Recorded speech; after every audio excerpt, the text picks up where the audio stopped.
Bonjour à tous, Claire, kinésithérapeute spécialisée en maxillofacial.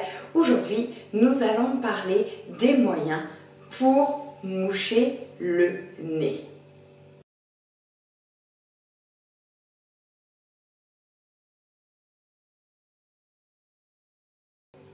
Mais comment fait-on pour se moucher le nez? Alors, la première chose à savoir, c'est que déjà, le nez, il a deux côtés. Très bien. Donc forcément, on mouche un côté et après l'autre côté. Si on mouche les deux côtés en même temps, on met la moitié de la force de chaque côté. Donc finalement, on a mouché le nez qu'à moitié. Ah oui, ça ne nous sert pas franchement, on est bien d'accord.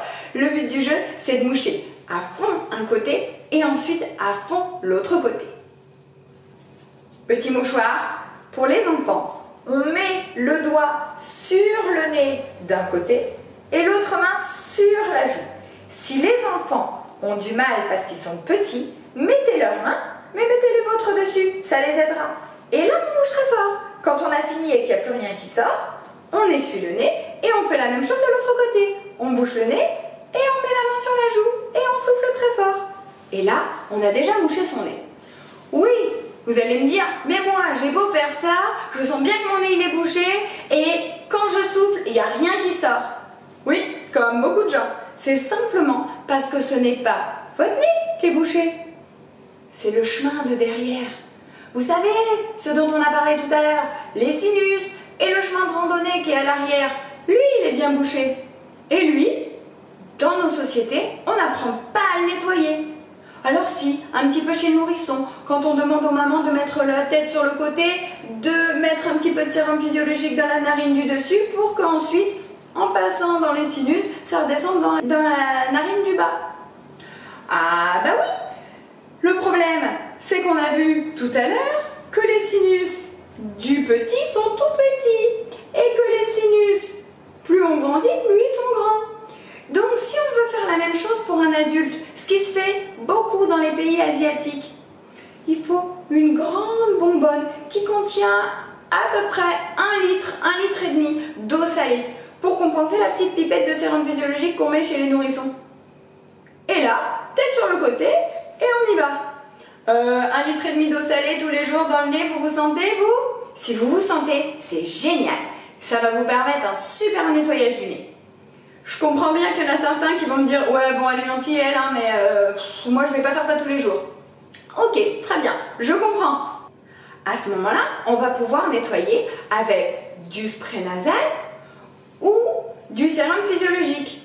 Le spray nasal, n'importe quelle marque, on s'en fiche complètement. L'embout, plutôt bébé pour les enfants, même si c'est des enfants, tout simplement parce que le jet va être beaucoup plus diffus et beaucoup plus agréable, surtout pour des enfants qui n'ont pas l'habitude, ou directement des petites pipettes de sérum physiologique, toutes simples, et là les petites gouttes vont couler tout doucement, un petit peu plus fort parfois pour les enfants, et du coup ils aiment un petit peu moins, parfois ils préfèrent le spray. Alors comment on fait? Tout simplement, pchit, pchit, d'un côté, de l'autre côté, on mouche le nez? Pas du tout, ça suffit pas. Si vous faites comme ça, vous allez de nouveau ne moucher que le devant du nez. Et si vous mouchez que le devant du nez, on n'aura toujours pas mouché les sinus, le chemin, et du coup, ça sera toujours bouché. Donc, on va pencher la tête en arrière, mettre le petit spray dans le nez, appuyer un petit coup, et on avale. Une fois qu'on a avalé notre petite goutte en arrière, on est sûr d'avoir bien humidifié l'arrière du nez et on va pouvoir le nettoyer. Alors comment on fait pour le nettoyer? Déjà, si vous avez le nez très bouché, il se peut qu'il y ait un petit peu de liquide qui recoule par l'avant sur le nez ou que vous n'arriviez même pas du tout à avaler la petite goutte. C'est vraiment que votre nez il est très bouché. Donc là, on se remouche et puis on recommence. Le but c'est de pouvoir avaler un petit peu. Et au fur et à mesure de tout avaler. Vous avez vu que moi, il n'y a plus rien qui est retombé par devant. Simplement parce que mon nez est propre. Donc, on va aller nettoyer l'arrière. Et pour nettoyer l'arrière, il faut juste faire vibrer le voile du palais. Et pour faire vibrer le voile du palais, on va faire le bruit du lion, comme j'appelle avec les enfants. C'est un K et plein de R.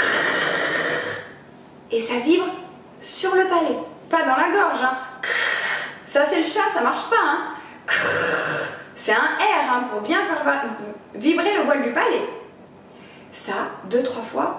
Évidemment, c'est dégueu. On va avaler les petites saletés qui étaient coincées dans le nez. Donc, les ados vont tous vous répondre « Ouais, c'est dégueu ton truc. Oui, c'est dégueu mon truc. Mais au moins, tout ce que t'as avalé, c'est ton ventre qui va s'en occuper. Et c'est plus coincé dans ton nez. » Au fur et à mesure, s'ils le font régulièrement, leur nez sera de plus en plus propre et ils avaleront de moins en moins de saleté. C'est une question d'habitude, d'apprentissage et de répétition. Toujours la même chose.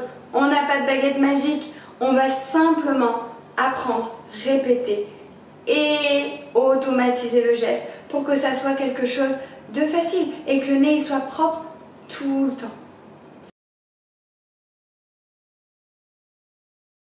Alors maintenant que votre nez est bien mouché, il va falloir le faire travailler pour, vous savez, réouvrir le chemin de randonnée, passer un petit peu plus dedans pour que le chemin il soit encore plus grand et il s'ouvre.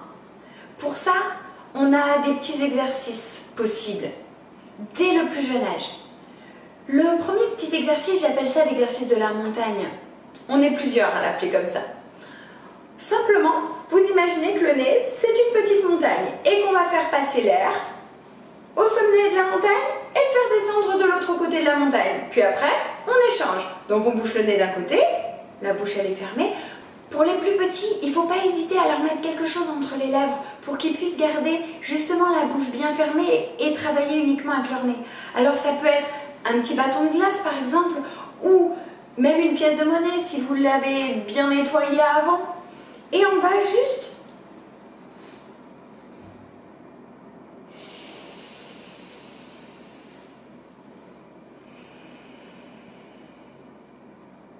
alors là, je vais parler en même temps pour que vous compreniez un petit peu plus et on reprendra l'autre sens.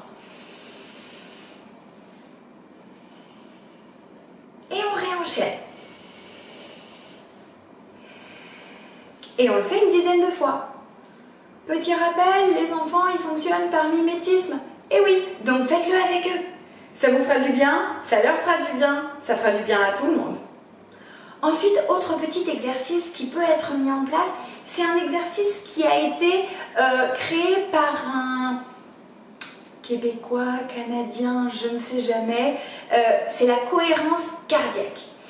Aujourd'hui, ça s'est énormément développé et vous avez plein de vidéos qui existent sur le net et vous allez pouvoir trouver une qui vous correspond. C'est un mouvement respiratoire qui va être guidé par une petite bille qui va monter et qui va descendre. Quand la bille elle monte, on inspire. Quand la bille elle descend, on souffle. Dans un premier temps, pour les enfants, on peut inspirer avec le nez et souffler par la bouche parce que c'est difficile de garder la bouche fermée pendant tout l'exercice. Et au bout de 2 ou 3 essais, on peut le faire avec la bouche complètement fermée et le nez qui travaille. Toujours pareil, au départ, il ne faut pas hésiter à mettre le petit bâton de glace pour aider les enfants à garder la bouche fermée. Je le fais faire à tous mes patients, surtout depuis quelques mois. Et je peux vous dire que même des petits de 5-6 ans, en quelques entraînements, ils arrivent à le faire. Peut-être pas les 5 minutes de l'exercice, mais peut-être déjà 3. Et c'est 3 minutes de gagner pour le fonctionnement de leur nez. Surtout les soirs où ils sont allés à l'école, pour développer encore plus leur nez. Et puis, on l'a dit, le développement du crâne de l'enfant, il se fait surtout entre 7, 8 pour la mâchoire, jusqu'à 10 ans en tout cas. Donc, jusqu'à 10 ans, ça tombe bien. On est dans l'apprentissage de la lecture. Et on apprend aux enfants à lire, parler. Donc, c'est la langue qui travaille. Et en même temps, on leur apprend à faire des pauses entre chaque mot, sur les signes de ponctuation, les virgules, les points. Pourquoi on ne profiterait pas de ces pauses pour respirer par le nez? On l'a dit, si on respire par le nez, la langue se repositionne toute seule au bon endroit. Ça va permettre à l'enfant de repositionner la langue, donc du coup, de mieux parler, de mieux lire, d'avoir une lecture plus fluide.